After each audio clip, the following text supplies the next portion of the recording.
Shin Tae-yong tertawa, warga Vietnam ketakutan hadapi timnas Indonesia. Timnas Indonesia terbang tinggi bersama Shin Tae-yong, pelatih Thailand buat sebuah pengakuan.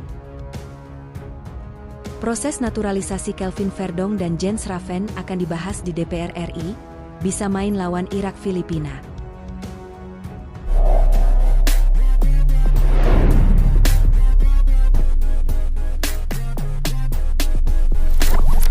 Shin Tae-yong tertawa, warga Vietnam ketakutan hadapi timnas Indonesia.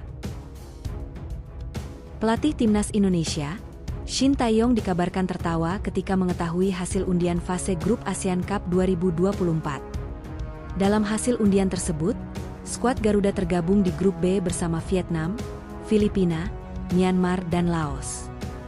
Undian dilakukan di Hanau, Vietnam pada Selasa, 21 Mei 2024. Adapun Shin Tae-yong tidak hadir dalam acara tersebut dan posisinya digantikan oleh manajer timnas Indonesia, Sumarji. Menurut Sumarji, Shin Tae-yong hanya tertawa saja merespons hasil drawing ASEAN Cup 2024. Saya sudah berkomunikasi dengan coach Shin Tae-yong. Dia ketawa saja, kata Sumarji. Sumarji mengindikasikan arti tertawa Shin Tae-yong sebagai rasa optimistis melawan Vietnam. Ini menjadi sesuatu yang boleh dikatakan menggembirakan, kata Sumarji. Sementara itu, hal sebaliknya dialami masyarakat Vietnam yang mengetahui negara mereka satu grup dengan Indonesia. Wakil Presiden Federasi Sepak Bola Vietnam, VFF, Tran Anh Tu, mengakui banyak masyarakat Vietnam yang tidak ingin melihat tim The Golden Star satu grup dengan timnas Indonesia. Secara psikologis, banyak orang yang memang ingin tim Vietnam berbeda grup dengan timnas Indonesia, ujar Tran Anh Tu dikutip dari Soha. Ketakutan itu disinyalir karena Vietnam selalu kalah dalam 3 pertandingan terakhir melawan Indonesia. Bahkan, mereka sempat terbantai 0-3 di Stadion My Dinh, Hanoi pada laga lanjutan kualifikasi Piala Dunia. Pertandingan itu juga membuat pelatih Philippe Troussier dipecat. Meski begitu, Tran Anh Tu mengatakan satu grup dengan Indonesia atau tidak, Piala AFF 2024 akan berlangsung sengit. Pasalnya di grup A situasi juga sengit dengan berisikan Thailand, Malaysia, Singapura, Kamboja dan pemenang playoff Brunei versus Timor Leste. Bagi saya kedua grup sebenarnya sama saja. Entah kita satu grup Indonesia atau tidak, yang terpenting tetap mencapai tujuan, yakni lolos semifinal, kata Tran Anh Tu. Timnas Indonesia terbang tinggi bersama Shin Tae-yong, pelatih Thailand buat sebuah pengakuan. Pelatih Thailand, Masatada Ishii, memuji perkembangan pesat yang diperlihatkan timnas Indonesia jelang perhelatan Piala AFF 2024. Pujian Ishii berlatar pencapaian apik timnas Indonesia di Piala Asia 2023. Rizky Ridho dan kawan-kawan mampu menembus fase 16 besar untuk kali pertama sepanjang sejarah. Tak hanya itu saja, performa menawan timnas Indonesia juga terlihat di level U23. Garuda Muda dengan heroik berhasil menembus semifinal Piala Asia U23 2024. Kans menembus Indonesia Olimpiade Paris 2024 pun terbuka. Sayangnya, tim Merah Putih kalah oleh Guinea di babak playoff.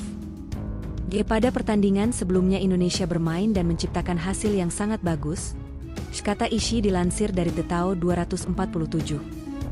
Belakangan ini kualifikasi mereka juga meningkat secara signifikan.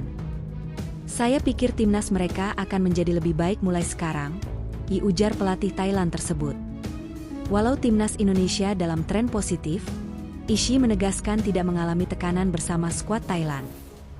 Pelatih asal Jepang itu justru mengaku situasi yang dialami timnas Indonesia bakal menjadi motivasi untuk tim Gajah Perang agar semakin solid dalam pertandingan. Saya tidak merasakan tekanan. Tekanan membuat saya lebih kuat untuk bertarung.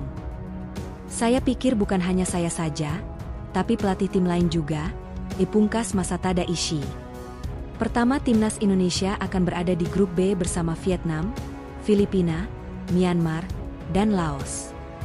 Kemudian Thailand menempati grup A bersama Malaysia, Singapura, Kamboja. Adapun dan pemenang antara Brunei Darussalam atau Timor Leste di babak playoff akan masuk ke grup A. Proses naturalisasi Kelvin Verdong dan Jens Raffen akan dibahas di DPR RI, bisa main lawan Irak Filipina. Dua pemain naturalisasi, Kelvin Verdong dan Jens Raffen untuk membela timnas Indonesia di kualifikasi Piala Dunia 2026 lawan Irak dan Filipina kini perlahan terbuka. Menteri Pemuda dan Olahraga, Menpora, Dito Aryo Tejo menyampaikan kalau berkas naturalisasi keduanya kini sudah diterima di Komisi X DPR RI. ITU artinya, proses naturalisasi kedua segera dibahas oleh pihak parlemen. Alhamdulillah, makanya tadi saya baru turun, lama ini baru aja selesai, sudah diajukan kembali ke DPR. Jadi ini kami besok mungkin setelah pas jam kerja, saya akan coba komunikasi dengan pimpinan DPR dan semoga bisa segera sesuai yang dibutuhkan timnas kita, ujar Dito saat dikonfirmasi di Kemenpora, Senayan, Senin, 20 Mei 2024. Meski begitu, Dito belum dapat memastikan kapan jadwal pemanggilan keduanya untuk mengikuti rapat kerja di gedung DPR RI. Iya, kemarin kan, naturalisasi Tom Haye dan Ragnar Oratmangoen, tepat waktu sekarang insya Allah tepat waktu juga, ujar Dito. Untuk diketahui, proses naturalisasi kedua pemain masih akan melalui beberapa tahap. Jika disetujui dalam rapat kerja Komisi X dan Komisi 3, berkas naturalisasi Verdong dan Raffen bakal dibawa ke sidang paripurna yang dipimpin langsung Ketua DPR Puan Maharani. Setelah dokumen naturalisasi keduanya diteken Ketua DPR RI Puan Maharani, proses berikutnya tinggal menunggu persetujuan Presiden RI Joko Widodo, Jokowi, untuk diterbitkan ke pres. Setelah itu, keduanya mesti melakukan pengambilan sumpah setia sebagai warga negara Indonesia, WNI, lalu terakhir perpindahan federasi.